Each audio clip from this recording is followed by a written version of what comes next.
ইব্রাহিম আলাইহিস ইসলামকে কি বলা হয়? খলিলুল্লাহ, আল্লাহর খলিল। ওই নামটা কিন্তু এখনো এখানে আছে। এখানে হিজরত করা হয়। তারপরে এখানে থাকতে লাগলেন তার স্ত্রী সারা আলাইহিস সালাম। এক সময় ওই এলাকায় একটু দুর্ভিক্ষ দেখা দিল। তখন তারা মিশরের দিকে যাচ্ছিলেন খাবারের সন্ধানে। যাওয়ার সময় সেখানে একটা রাজা ছিল। রাজাটা লম্পট টাইপের। লম্পট রাজা বোঝেন কি? যারা নারীর নেশা করে, যে মেয়েকেই দেখে তাকে তুলে নিয়ে যায়। এগুলো নতুন পাপ না। ইতিহাসে যেগুলো দেখতে এখন যেগুলো হচ্ছে, এগুলো হিস্ট্রিতে ছিল, আগেও ছিল। কোরআনে এগুলো সবগুলোকে কেন ব্যাখ্যা করা হয়েছে? কারণ শেষ জামানায় শেষ নবীর উম্মতে এগুলো সবই হবে। শেষ নবীর উম্মতের সময় এই সবগুলো রিপিট হবে, কারণ আল্লাহ পাক সব জানিয়ে দিয়েছেন আমাদেরকে কি হয়েছিল আগে। আমরা হচ্ছে সামারি, পাপের সামারি। সারা ওয়ার্ল্ডের যত পাপ ছিল এগুলো সামারাইজিং করা হয়েছে, এই উম্মত হবে এই উম্মতের মধ্যে। এই জন্য আল্লাহ পাক সতর্ক করেছেন বারবার। এখন এই রাজা সারা আলাইহিস সালামের দিকে চোখ দিল। এখানে আমাদের দিনী বোনদেরকে একটা মারাত্মক নসিহত করতে চাই। এটা আমি পড়ছিলাম যখন গত 3 দিন থেকে, আমি 2বার এখানে পড়তে পড়তে থেমে গেছে। সারা আলাইহিস সালামকে যখন কিডন্যাপ করা হয়েছে তখন দুটো কাজ হয়েছে এখানে। এক, ইব্রাহিম আলাইহিস সালাম সাথে সাথেই তিনি নামাজে দাঁড়িয়ে গেছেন। ইব্রাহিম আলাইহিস সালাম কি করেছেন? নামাজে দাঁড়িয়ে গেছেন। আর সারা আলাইহিস সালামের দিকে যখন হাত বাড়াচ্ছে এই আপনার লম্পট বাদশা, সারা আলাইহিস সালাম সময় চেয়েছেন যে আমি নামাজ পড়ব, ওকে নামাজ পড়ার ব্যবস্থা করে দেওয়া। সারা আলাইহিস সালাম ওযু করে এসেছেন, ওযু করে নামাজে দাঁড়িয়েছেন। দাঁড়িয়ে 2 রাকাত নামাজ পড়ে আল্লাহর কাছে দোয়া করেছেন, আল্লাহুম্মা ইন কুনতা তা'লাম, হে আল্লাহ আপনি যদি জানেন, আল্লাহুম্মা ইন কুনতা তা'লাম, হে আল্লাহ আপনি যদি জানেন যে ইন্নী ক্বাদ আহসানতু ফারজি ইল্লা যাওজি, আমি আমার লজ্জাস্থানকে হেফাজত করে রেখেছিলাম, সতীত্বকে কখনো নষ্ট করিনি, শুধু আমার স্বামীর হক আমি স্বামীকে দিয়েছি। মানে আমি আমার স্বামী ছাড়া অন্য কারো কাছে আমার সতীত্ব নষ্ট করি নাই। যদি আপনি এটা জেনে থাকেন, আল্লাহ ফানসুরনি, আল্লাহ আপনি আমাকে সাহায্য করেন, ওয়ালা তুসমিত আলাইয়া হাযাল কাফির, আমার উপরে এই কাফেরকে আপনি বিজয়ী করেন। এই দোয়াটা তিনি বোনরা মুখস্থ করে রাখতে পারেন। কারণ অনেকেই চলতে ফিরতে উঠতে বসতে অনেক রকম হ্যারাসমেন্টের শিকার হবে। যদি আপনি সতীত্ব রক্ষা করে চলতে পারেন তখন আল্লাহর কাছে দোয়া করুন, আল্লাহ আপনি যদি জেনে থাকেন আমি আমার সতীত্ব রক্ষা করেছি, আমি অনেস্ট, আমি আমার সতীত্ব রক্ষা করেছি, কারো সামনে আমি আমার সতীত্ব নষ্ট করি নাই, আল্লাহ আপনি এই জালেমের এগেনস্টে, এই কাফের এগেনস্টে, এই ফাসেকের এগেনস্টে আমাকে সাহায্য করুন। এই দোয়া করার সাথে সাথে এই বাদশার হাতটা অবশ হয়ে গেছে, হাত আর আগাচ্ছে না, হাত প্যারালাইজ হয়ে গেছে, পড়ে গেল। তখন আবার তিনি দোয়া করছেন সারা আলাইহিস সালাম, আল্লাহ এখন যদি সে মারা যায় তার মানুষ মনে করবে আমি মেরে ফেলছি। তখন আল্লাহ পাক তাকে ছেড়ে দিলেন, ভালো হয়ে উঠলো। আবার ওই যে বললাম পশুর স্বভাব তো কখনো ঠিক হয় না, আবার হাত দেওয়া শুরু করলো, চেষ্টা করলো, আবার অবশ হয়ে গেল। এভাবে 3-4 বার চেষ্টা করেছে। এরপরে যখন পারছে না তখন সে বলছে যে আমার সামনে কোন শয়তানকে তোমরা নিয়ে আসছো, সে তার ভাষায় বলছে, আমার সামনে কোন শয়তানকে হাজির করছো, একে নিয়ে যাও আমার সামনে। ছেড়ে দিল। তারপরে সাথে হাজারা আলাইহিস সালামকেও মানে হাদিয়া হিসেবে দিয়ে দিস, একে নিয়ে যাও। এবার হাজারা আলাইহিস সালাম, সারা আলাইহিস সালাম, ইব্রাহিম আলাইহিস সালাম কেনানে চলে আসলেন। এখন সারা আলাইহিস সালাম তো ভাবছেন তিনি বন্ধ, তিনি ভাবছেন যে আমার সন্তান হচ্ছে না। তখন ইব্রাহিম আলাইহিস সালামের বয়স প্রায় 86 বছর। কত বছর? তা সারা আলাইহিস সালামের বয়স প্রায় 70। তো 70 বছর হয়ে গেছে একটা মহিলার, মনে করেন বাচ্চা কাচ্চা হয়নি, তাহলে তো তার মনে হবে যে আমার মনে হয় বাচ্চা কাচ্চা হবে না, স্বামীর তো বংশ বাড়ছে না, বংশ রক্ষার স্বার্থে আমি তাকে একটা বিয়ে দেওয়ার চেষ্টা করছি। তখন হাজরা আলাইহিস সালামের সাথে তার বিয়ে দেওয়া। এই হলো সেকেন্ড ওয়াইফ। এখনকার পশ্চিমা সভ্যতা অবশ্য আমাদেরকে শেখায় যে একজন নোবেল মানুষ আর কি, এই Nobel man can not marry মানে টুয়াইস থার্ড, এটা শেখায় যে একজন ভালো মানুষ একাধিক বিয়ে করতে পারে না। এটা নোবেল মানে এরা পশ্চিমারা শেখায়। কিন্তু ওরা আবার এটা শেখানোর সাথে সাথে তাদের সোসাইটির মধ্যে একজন মানুষ 10টা-20টা মেয়ের সাথে জেনার চর্চা ঠিকই করে, এটা আবার ওখানে অ্যাভেলেবল। তো নবীগণের সুন্নাহ এটা কাদের সুন্নাহ? নবীগণের সুন্নাহ। কারণ নবীগণ এগুলো ম্যানেজ করতে পারতেন, মেনটেন করতে পারতেন। তাদেরকে আল্লাহ পাক ফিজিক্যাল, মেন্টাল সব ধরনের অ্যাবিলিটি দিয়েছিলেন। এবার বিয়ে হয়ে গেল, কিসের উদ্দেশ্যে দেওয়া হয়েছে? সন্তান। এবার 86 বছর বয়সে আল্লাহ রাব্বুল আলামিন ইব্রাহিম আলাইহিস সালামকে সন্তান দান করলেন। এই সন্তানের নাম কি?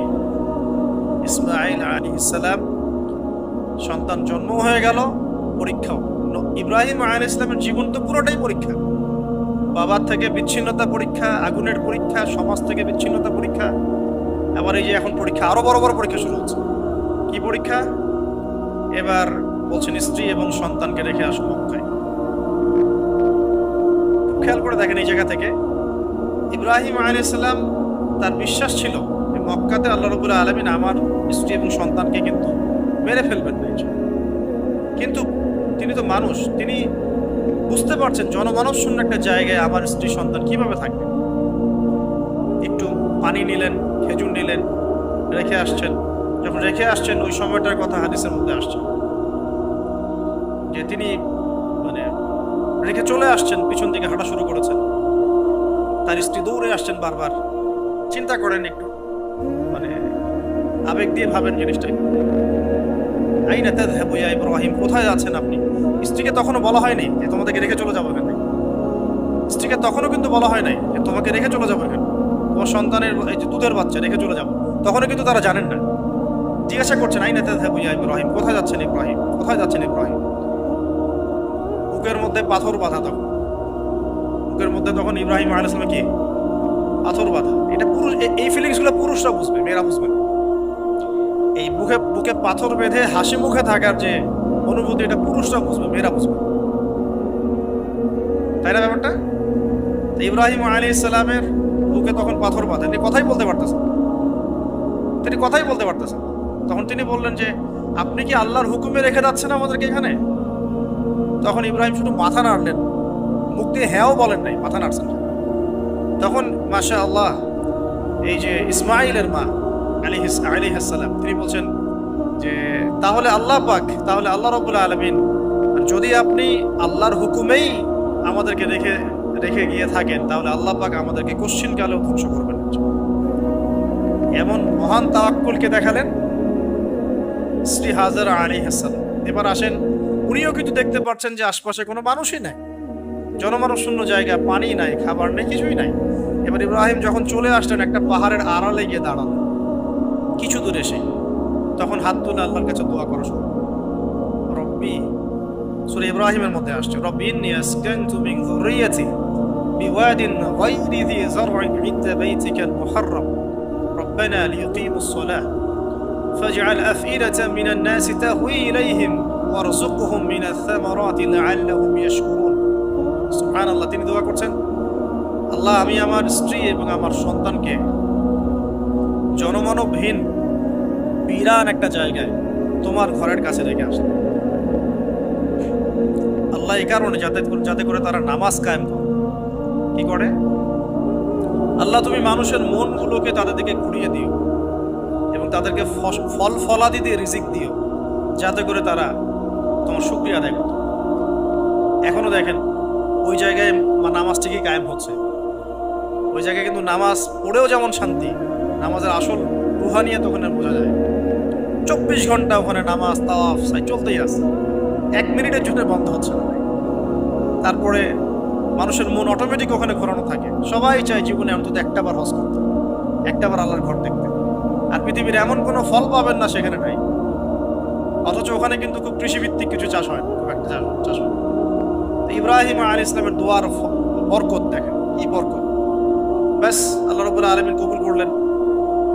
এবার এই যে খাবার পানি যখন ফুরিয়ে আসলো, তখন এই যে মা হাজেরা আলাইহিস সালাম ছোট ছোট শুরু করলেন সাফা আর মারওয়া, সাফা মারওয়া। একবার সাফার উপরে ওঠেন, একবার মারওয়া। এখনকার সাফা মারওয়া না, এখন মোজাইক দিয়ে টাইলস করে দেওয়া সাফা মারওয়া না, যেটা আমরা সাই করি, এই সাই সেই সাই। ওইটা তখন ছিল একদম রুক্ষ একটা জায়গা, জীর্ণ শীর্ণ, একদম ভূমি ছিল। এখন তো কয়েক তালা হয়েছে এটা, যারা উমরা হজ করেছেন বা হজ করেছেন তারা জানেন। তো এরকম বিরান জায়গায় সাফা মারওয়া, একজন মহিলা, একজন নারী, তার কি জাজবা, সে এই শক্তি কোথায় পাচ্ছে?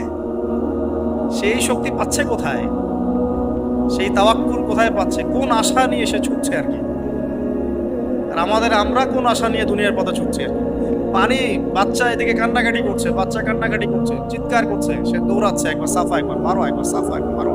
আমরা যখন হজ করতে যাই, উমরা করতে যাই, কখনো এই ফিলিংসই আসে না আমাদের মধ্যে। ওইখানে গিয়ে সেলফি উঠানো শুরু করে মানুষ। আমরা গিয়েছিলাম, অবাক হয়ে যায়, ওখানে সেলফি উঠে মানুষ বসে বসে। সাফা মারোয়া সাইর কোনো ফিলিংসই নাই। এটা হাজরা আলাইহিস সালামের স্মৃতি। আল্লাহ পাকের কাছে এই দৌড়াদৌড়ি এতই ভালো লেগেছে, আল্লাহ পাক কিয়ামত পর্যন্ত রেখে দিয়েছেন। সুবহানাল্লাহ। একজন নারীর সম্মান, এই সন্তান, মায়ের বাঁধন, সুবহানাল্লাহ, এগুলা আসলে বলে বোঝানো যায় না ফিলিংসগুলো। এই 7 বার সাইর মধ্যেই আল্লাহ রাব্বুল আলামিনের এই যে হুকুম চলে আসলো। দেখেন যে ইসমাইলের পায়ের কাছ থেকে পানির ফোয়ারা বের হচ্ছে। এই পানির ফোয়ারা বের করে দিয়ে গেলেন কে? জিবরাইল আলাইহিস সালাম। আর তিনি বলে গেলেন যে তোমরা কষ্ট নিও না, এখানে আল্লাহর ঘর হবে। এই ছেলে আর তার বাবা মিলে ঘর নির্মাণ করবে। এবার তিনি এই যে পানি, জমজম কূপ তৈরি হয়ে গেল, পানি হলো, পানি দেখে পাখি আসলো। কি আসলো প্রথমে? পাখি কিন্তু পানি খোঁজে। এরপরে ওখানে ওই পাখিকে দেখে একদল মানুষ আসলো। এই মানুষগুলো ইয়েমেন থেকে আসছে, কোত্থেকে? এবং এই গোত্রই পরবর্তীতে আরবে বিস্তার লাভ করেছে। এই গোত্রের মেয়ের সাথে ইসমাইল আলাইহিস সালামের বিয়ে হয়েছে। পরবর্তীতে এই গোত্রের হাত ধরে কুরাইশ বংশ হয়েছে, এবং এই কুরাইশ বংশে আমাদের শেষ নবী মুহাম্মদ সাল্লাল্লাহু আলাইহি ওয়াসাল্লামের জন্ম হয়েছে। বুঝতে পারলেন? এই হলো ইতিহাস। তো তারা পানি চেয়েছিল, তো হাজরা আলাইহিস সালাম বলেছিলেন যে পানি দিতে পারে এক শর্তে, এখানে বসতি স্থাপন করতে হবে। ওরা তো আরো ভালো, বসতি স্থাপন করবো, পানিও পাবো, সব তো আরো ভালো হলো। এখানে ইসমাইল আলাইহিস সালাম বড় হন, পরবর্তীতে এখানকারই এক মেয়েকে তিনি বিয়ে করেন, নারীকে বিয়ে করেন। তার বংশতে আসে মুহাম্মদ, তার বংশতে আস্তে আস্তে যে কুরাইশ, বনু হাশিম, বনু মাখজুম, এগুলো হতে হতে হতে মুহাম্মদ সাল্লাল্লাহু আলাইহি ওয়াসাল্লাম কুরাইশ বংশে জন্ম নেন। তাহলে আমাদের নবীর পিতা কে বলেন? ইসমাইল। কোন কে? ইসমাইল আলাইহিস সালামকে বলা হয় আরব জাতির পিতা, আলাদা করে আরব জাতির পিতা। আর তখনই কিন্তু আরবি ভাষাটাই, যে আমরা যে এখনকার যে আরবি ভাষাটা দেখছি, এই আরবি ভাষাটা কিন্তু এই বনু জোহরুম গোত্র থেকে আসছে। বুঝতে পারছেন? এই গোত্রের ভাষা ছিল এই ক্লাসিক্যাল আরবি ভাষা, আমরা যে আরবিটা এখন চর্চা করি। তো এবার ইসমাইল আলাইহিস সালামের বয়স যখন এবার আবার একটু বড় হলো, বেশি হলো, 10 থেকে 13 বছর, তখন আরেকটা পরীক্ষা। এর মাঝে মাঝে বাবা আসেন, দেখেন যান। এখন শেষ বয়সে যারা সন্তান পেয়েছেন তারা এই জিনিসগুলো বোঝেন। আমরা যারা বিয়ে শাদী করি নাই, সন্তান হয় নাই, আমরা আসলে এগুলো পড়ি, বুঝতে পারি। কারো যদি সন্তান মারা গিয়ে থাকে, তাকে দাফন করে থাকেন, তারা এই ফিলিংসগুলো বোঝেন, বুঝবেন। কিন্তু যারা সন্তানের বাবা হই নাই, আমরা মানে আনম্যারিড, অ্যাডাল্ট হইনি, আমরা এগুলো বুঝি না, আমরা এগুলো পড়ি, আমরা এগুলো যে রিডিং করতে পারি। ঠিক আছে? জীবনে নিজের সাথে একটা কিছু হয়ে গেলে সেটার অভিজ্ঞতা আমরা যেভাবে বুঝি, না হলে তো আমরা বুঝি না। এখন শেষ বয়সে সারা জীবন দোয়া করার পরে শেষ বয়সে গিয়ে আল্লাহ পাক একটা বাচ্চা দিলেন, ইসমাইল আলাইহিস সালাম, তাকে আবার রেখে আসতে বললেন দূরে। এই বাচ্চা আবার একটু বড় হয়েছে, মাঝে মাঝে দেখা হয়, যাওয়া আসা হয়। এই বাচ্চার বয়স হয়েছে এখন 10 থেকে 13 বছর। আল্লাহ পাক বলছেন একে জবাহ করতে হবে, কুরবানি করতে হবে। ইব্রাহিমের জীবনের পরীক্ষাগুলো দেখেন। এবার এই স্মৃতি তো সামনে আসছে আমাদের। এই যে আমরা সাইর কথা বললাম, এটা আমাদের হাজিদের স্মৃতি। এখন এই কাজ করবেন তারা সামনে। আমরা যে কাবা ঘরের কথা বলছি, এখন তারা সেখানে আছে। আমরা এখানে নামাজের কথা বলছি, তারা সেখানে নামাজ পড়ছে। এই জিনিসগুলো না জেনে, না পড়ে, না বুঝে হজ উমরা করতে গেলে স্বাদ পাবেন না, তো টেস্টটা পাবেন। এখানে বয়স হলো 13 বছর, 15 বছর, কুরবানি করতে বলেন। কুরবানি যে আমরা করি, গরু ছাগল কুরবানি দেই, আমরা তো ফিলিংসই বুঝি না যে আসলে আমরা কি করতেছি, কেন করছি, কার স্মৃতিতে করছি, না করলে কি হতো। তো এটা নিয়ে তো এই যে একটু আগে এক ভাই বলে গেলেন যে এগুলো নিয়ে যে বিভিন্ন মহলে অনেক সমালোচনা, পশু কুরবানি, মানবিক, এই সেই, এগুলো তো চিন্তারই জায়গা নাই। এগুলো চিন্তার তো জায়গাই নাই আমাদের কাছে। কারণ এখানে সবচেয়ে বড় কথা ছিল নিজের জীবন কুরবানি করা, নিজের জীবনটা কুরবানি করা। নিজের জীবন না আছে, আল্লাহ আমার কাছে একটা খাসি চেয়েছে, একটা গরু চেয়েছে, একটা বাহিমাতুল আনআম চেয়েছে। এখানে তো আমার নিজের জীবনটাই দেওয়ার কথা ছিল। ওটা না নিয়ে আল্লাহ পাক বলেছেন যে বাহিমাতুন আনআম একটা দিলেই হবে, তোমার কাছে ওটার গোশতও চাই না, চামড়াও চাই না, কিছুই চাই না, তাকওয়াটুকু চাই, তাতেই এত কথা। এটা দামই বা কত? 10-15 হাজার, একটা গরুর 50,000, 60,000, 1 লাখ টাকা। 1 লাখ টাকা কি আপনি সন্তানের মূল্য দিয়ে হিসাব করতে পারবেন? তো এখানে মূল জিনিসটাই হচ্ছে আল্লাহ পাকের হুকুম। আল্লাহ পাকের হুকুমই সবচেয়ে বড় কথা। আল্লাহ পাকের হুকুমের ফলেই নেকি হয়, অন্য কোনো কাজে নেকি না। আল্লাহ পাক হুকুম দিয়েছেন বলেই। একটা এক্সাম্পল দিয়ে যার সামনে যাব। হাজিরা মিনায় রাত কাটাবে না, মিনায় এমনিতে হারাম শরীফে নামাজ পড়লে কত নেকি হয়? 1 রাকাত নামাজ পড়লে 1 লক্ষ নেকি, মানে 1 ওয়াক্ত নামাজ পড়লে 1 লক্ষ ওয়াক্তের নেকি। হারামের কথা বলছে, কাবার কথা বলছে। আর মদিনায় তো 1000। তো কাবা ঘরে নামাজ পড়লে এত নেকি হয়। আল্লাহ রাব্বুল আলামিন এখান থেকে হাজিদেরকে বলেছেন যে মিনায় গিয়ে রাত কাটাতে হবে।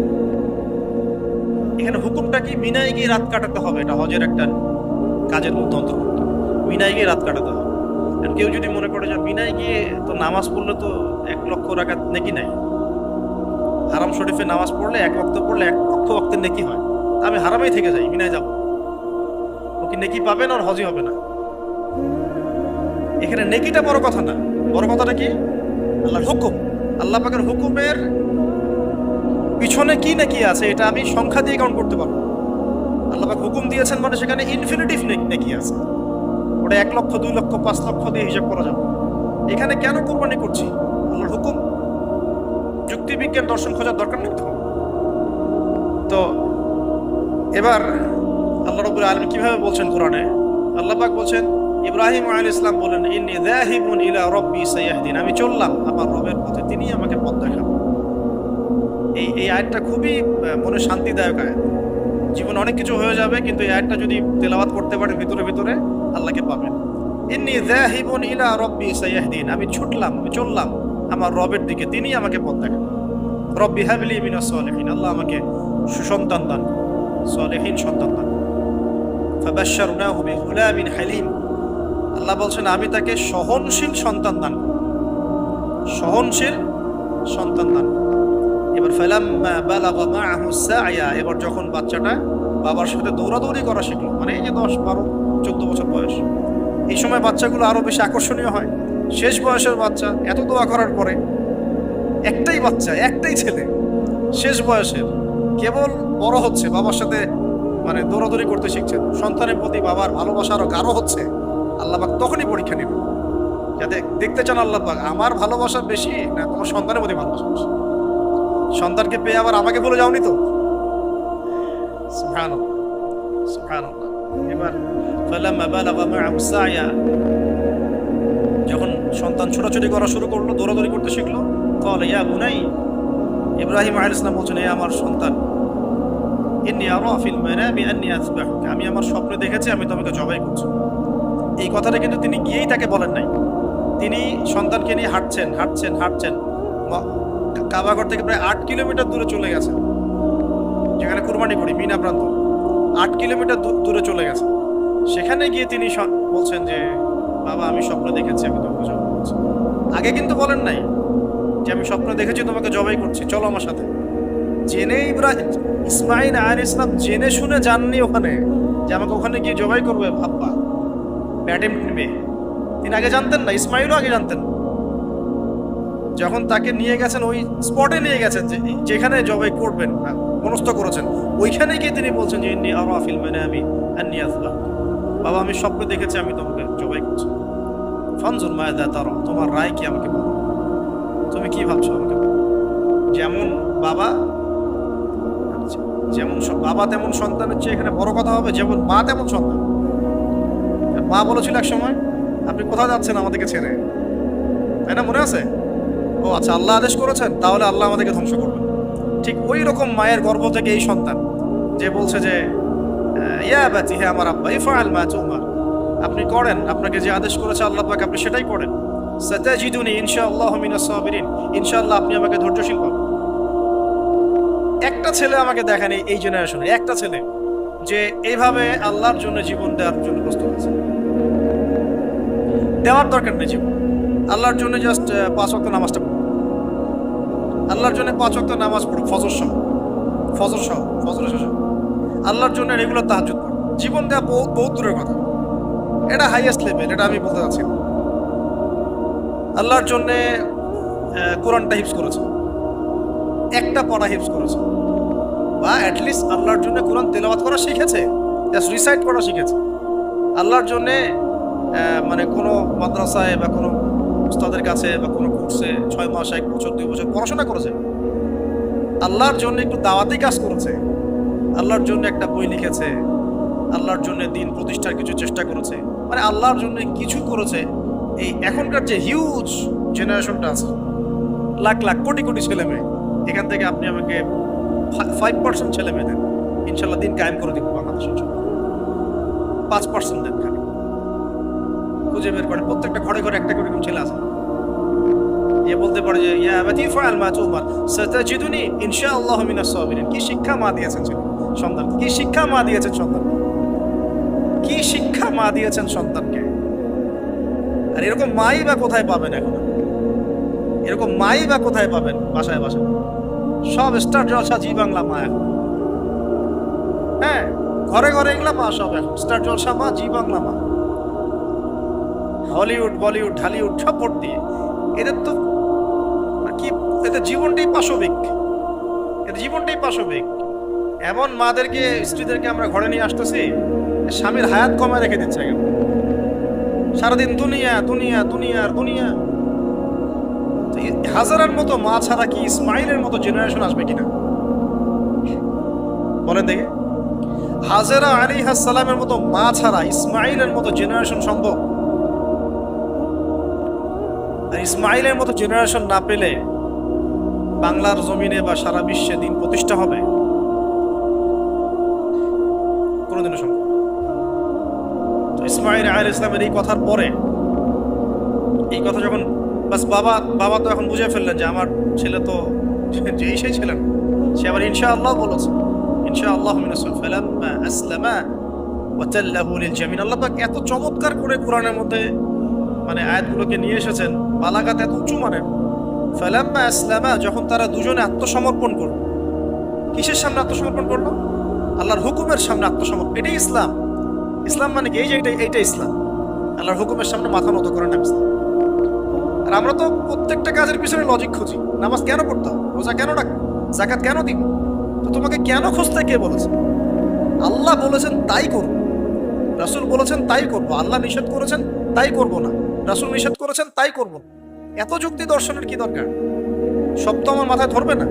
এই যে ফালাম্মা আসলামা, এই যে ইসলাম শব্দটা এখানে আছে, ফালাম্মা আসলামা, যখন তারা দুজন ইসলাম কবুল করলো না, যখন তারা দুজন আত্মসমর্পণ করলো, আল্লাহর হুকুমের সামনে মাথা নত করলো, ওয়াতাল্লাহু লিল জাবিন, ডান দিকে উপর করে কাত করে শুইয়ে দিল সন্তানকে, জবাই করার সময় যেমন করে ব্যাস এই পর্যন্ত ঘটনা।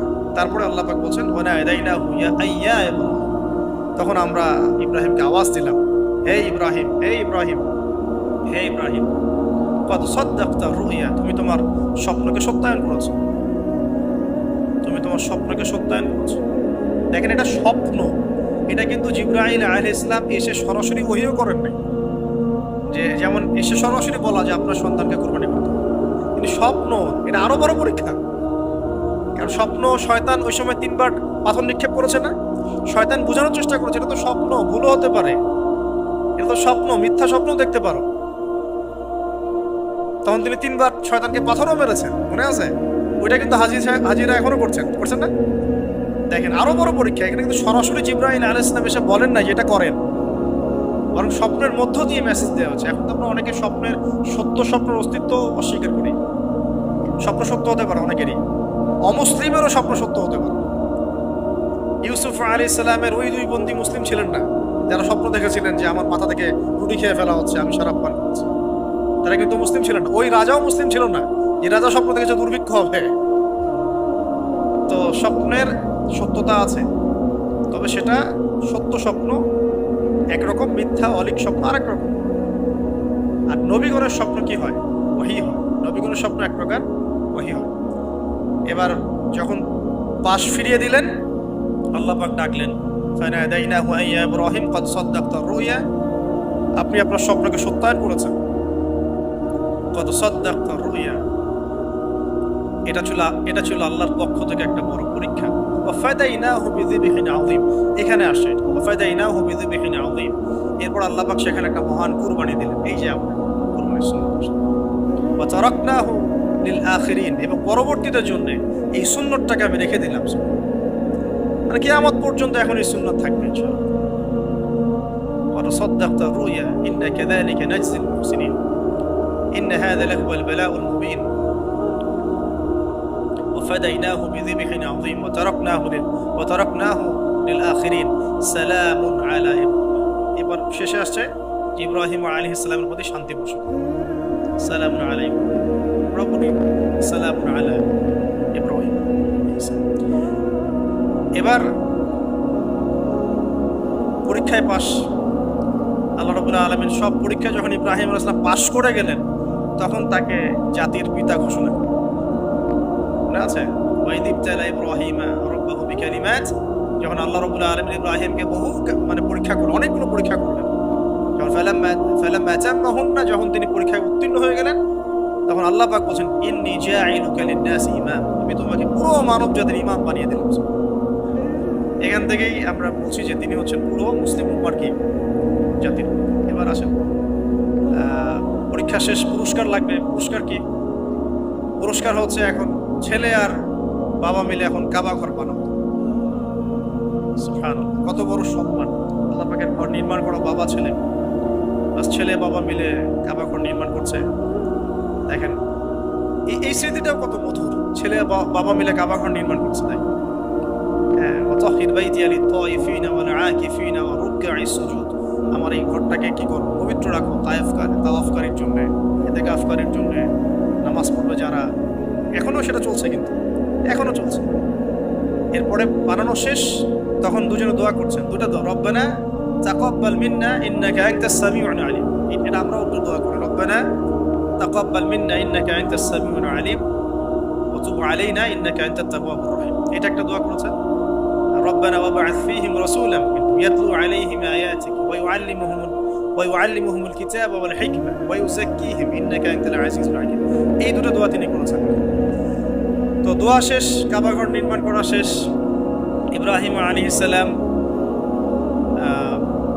200 বছর বেঁচে ছিলেন, বলা হয় তিনি 200 বছর বেঁচে ছিলেন। এরপরে তিনি যখন ফিরে গেছেন কেনানে, তখন গিয়ে শুনেছেন তার এই স্ত্রী সারা আলাইহিস সালামও গর্ভবতী হয়েছেন, এবং তিনি অবাক হয়েছিলেন যে এই বয়সে গর্ভবতী কিভাবে। সূরা হিজরের মধ্যে ঘটনাটা আছে যে 2-3 জন ফেরেশতা এসেছেন বাসায় মানুষের রূপ ধরে। তাফসীরে দেখেছি তাদের নাম, একজন জিবরাইল, একজন মিকাইল, একজন ইসরাফিল আলাইহিস সালাম। তিনজন এসেছেন মানুষের রূপ ধরে, এবং ইব্রাহিম আলাইহিস সালাম বাছুর ভুনা করে দিয়েছেন খেতে। ইব্রাহিম আলাইহিস সালামকে কিন্তু এই জন্য বলা হয় মেহমানদের পিতা, মেহমানদেরও পিতা বলা হয়। খুবই মেহমানদারি করতেন তিনি, খুব বেশি মেহমানদারি করতেন। আরবে এই ট্রেডিশনটা এখনো আছে, মেহমানদারি করার ট্রেডিশনটা এখনো আছে। তো তারা হাত বাড়িয়ে খাচ্ছে না, এটা দেখে তিনি ভয় পেলেন। তখন তিনি বললেন যে ভয় পাওয়ার কোনো কারণ নাই। তারা বললেন ভয় পাওয়ার কোনো কারণ নাই, আমরা এসেছি লুতের কওমের কাছে, ওই কওমের উপরে আযাব অবধারিত হয়ে গেছে, এবং আমরা সেখানে আল্লাহর কসম ছিল। এরপরে কি হলো ওটা তো আপনারা জানেন। এখানে সুসংবাদ দিয়েছিলেন যে আপনার স্ত্রী সারা, তিনি সন্তান জন্ম দিবেন ইনশাআল্লাহ। সারা আলাইহিস সালাম থেকে অবাক হয়েছেন যে এই বয়সে কিভাবে। তখন তারা বলেছেন আল্লাহর রহমত থেকে কি আপনি অবাক হচ্ছেন? তার গর্ভে এরপরে জন্ম নিল ইসহাক আলাইহিস সালাম। ইসহাক আলাইহিস সালামের পরে আসছে ইয়াকুব আলাইহিস সালাম। তারপরে ইয়াকুব আলাইহিস সালামের আরেকটা নাম হচ্ছে ইসরাঈল, তার নামে পুরো কওমের নাম বনু ইসরাঈল। তারপরে ইউসুফ, ইউনুস, এই যে এইভাবে ট্রেন চলতে থাকে। বলা হয় যে 1,24,000 নবী রসুলের মধ্যে, বলা হয় 1,24,000 নবী রসুলের মধ্যে বেশিরভাগ নবী এই বংশে এসেছে। তাহলে দেখেন, যে নারীর সন্তান হচ্ছিল না দীর্ঘদিন ধরে, সেই নারী হয়ে গেলেন নবীগণের মা। সেই নারী হয়ে গেলেন কি? আল্লাহ পাকের রহমত। তাহলে তাদের পরিবারে কত পরীক্ষা, কত ট্র্যাজেডি, কত রহমত, কত আল্লাহ পাকের মারেফত, অলৌকিকতা, এই সব কিছু মিলিয়ে হচ্ছে আমাদের এই যে আপনার জিলহজের 10 দিন, কুরবানি, আমাদের হজ, আমাদের উমরা, আমাদের তাওয়াফ, আমাদের সাই, আমাদের কুরবানি, যে আমাদের পাথর নিক্ষেপ করা, এই পুরো বিষয়গুলো ইব্রাহিম আলাইহিস সালামের এই মহান জীবনের সাথে সম্পৃক্ত আছে। তো আমরা এই জীবন থেকে যে শিক্ষাগুলো পাইলাম, এই শিক্ষাগুলোর পয়েন্টসগুলো একটুখানি খেয়াল করি। 1 নাম্বার, ইব্রাহিম আলাইহিস সালামের জীবন থেকে শিক্ষা পেলাম আত্মসমর্পণ। 1 নাম্বার শিক্ষা কি ভাই? আত্মসমর্পণ। মানে জীবনের যেখানেই আল্লাহ পাকের যে হুকুম আসবে মাথা পেতে নিতে হবে। কোনো প্রশ্ন করা যাবে না, কোনো প্রশ্ন করা যাবে না, কোনো যুক্তি বিজ্ঞান দর্শনও খোঁজার দরকার নেই। হ্যাঁ থাকতে পারে, কিন্তু আমি সেটার জ্ঞান নাও রাখতে পারি। যুক্তি থাকতে পারে, বিজ্ঞান থাকতে পারে, দর্শন থাকতেও পারে, এটা কিছু কিছু আমার বুঝে আসতেও পারে, আবার এমন হতে পারে বেশিরভাগই আমি বুঝতে পারছি। তারপরেও আমাকে আত্মসমর্পণ করতেই হবে, এর নাম হলো ইসলাম। এটা হলো প্রথম কথা। দ্বিতীয় হচ্ছে যে যারা এরকম করে আত্মসমর্পণ করবে তাদেরকে তাওহীদপন্থী হতে হবে। ইব্রাহিম আলাইহিস সালামের পুরো এই লাইফ হিস্ট্রিটার মধ্যে আছে তাওহীদ, তাওহীদ আর তাওহীদ, একত্ববাদ, একত্ববাদ, একত্ববাদ। আল্লাহ রাব্বুল আলামিনের একত্ববাদ শিখুন, কিতাবুত তাওহীদ এই টাইপের বইগুলো পড়ুন, শিরক থেকে দূরে থাকুন। ইনশাআল্লাহ যে ব্যক্তি শিরক থেকে দূরে থাকবে, তাওহীদপন্থী হবে, সে মৃত্যুবরণ করলে জান্নাতে যাবে। মান মাতা লা ইউশরিক বিল্লাহি শাইআ দাখালাল জান্নাহ। যে ব্যক্তি মৃত্যুবরণ করবে এমন অবস্থায় যে আল্লাহর সাথে শরীক করে নাই, সে জান্নাতে যাবে। তো ইব্রাহিমের চেতনা আমাদেরকে শেখায় তাওহীদ। ইব্রাহিমের চেতনা আমাদেরকে শেখায় আত্মসমর্পণ, ইসলাম, আত্মসমর্পণ এবং তাওহীদ। আরো শেখায় আল্লাহর প্রতি তাওয়াক্কুল। আল্লাহর প্রতি কি? তাওয়াক্কুল, ভরসা করা। কিভাবে তারা ভরসা করেছে, তাওয়াক্কুল করেছেন, সবসময় বলেছেন হাসবি আল্লাহ ওয়া নি'মাল ওয়াকিল, হাসবি আল্লাহ ওয়া নি'মাল। বলা হয় যে এই কালিমাটাও যদি সকাল সন্ধ্যায় কেউ 7 বার করে পড়ে, হাসবি আল্লাহু লা ইলাহা ইল্লা হু আলাইহি তাওয়াক্কালতু ওয়া হুয়া রাব্বুল আরশিল আযীম, এই দোয়াটাও যদি সকাল সন্ধ্যায় কেউ 7 বার করে পড়ে, দুনিয়া আখিরাতের যে কোনো প্রয়োজন আল্লাহ পূরণ করে দিবেন। এটাও সূরা তাওবার মধ্যে আছে, ঠিক আছে। তারপরে 4 নাম্বার হচ্ছে যে জ্ঞানতাত্ত্বিক যুদ্ধ। মানে ইব্রাহিম আলাইহিস সালাম কিন্তু হাত দিয়ে যুদ্ধ করেন নাই, কিন্তু জ্ঞানতাত্ত্বিক দর্শন দিয়ে, জ্ঞান দিয়ে তিনি কিন্তু সারা জীবন ধরে যুদ্ধ করে গেছেন মানে বাতিলপন্থীদের সাথে। শুরুতে দেখলেন একটা একটা করে। 5 নাম্বার হচ্ছে যে তার জীবনে হিজরতের ঘটনা ছিল। তাকে পরিবার থেকে বাধা পেতে হয়েছে, সমাজ থেকে বাধা পেতে হয়েছে, তাকে ধর্মনেতারা চ্যালেঞ্জ করেছে, এমনকি নমরুদের অগ্নি পরীক্ষাতেও পড়তে হয়েছে, তারপরে তাকে হিজরত করতে হয়েছে। এই প্রত্যেকটা সুন্নত আমাদের নবী সাল্লাল্লাহু আলাইহি ওয়াসাল্লামের জীবনেও হয়েছে। তাকেও পরিবার থেকে বাধা দেওয়া হয়েছে, সমাজ বাধা দিয়েছে, তাকে ধর্মনেতারা বাধা দিয়েছে, এবং তাকেও দেশ ছাড়া করা হয়েছে। 5 নাম্বার, নেককার স্ত্রীর ভূমিকা। তাদের উভয়ের জীবনে নেককার স্ত্রীর একটা মারাত্মক ভূমিকা ছিল। চিন্তা করে দেখেন, যদি আমরা সারা আলাইহিস সালাম আর হাজারা আলাইহিস সালামকে এই পুরো হিস্ট্রি আর গল্পটা থেকে মাইনাস করে দিই, গল্পের কতটুকু বাকি থাকে বুঝতে পারছেন না? এই পুরো গল্প থেকে যদি আমরা এই 2টা ক্যারেক্টারকে মাইনাস করি, তাহলে কিন্তু গল্পের আর কিছু বাকি থাকে না, মানে খুব কমই বাকি থাকে। তার মানে তারা এখানে অনেক ভাইটাল ক্যারেক্টার।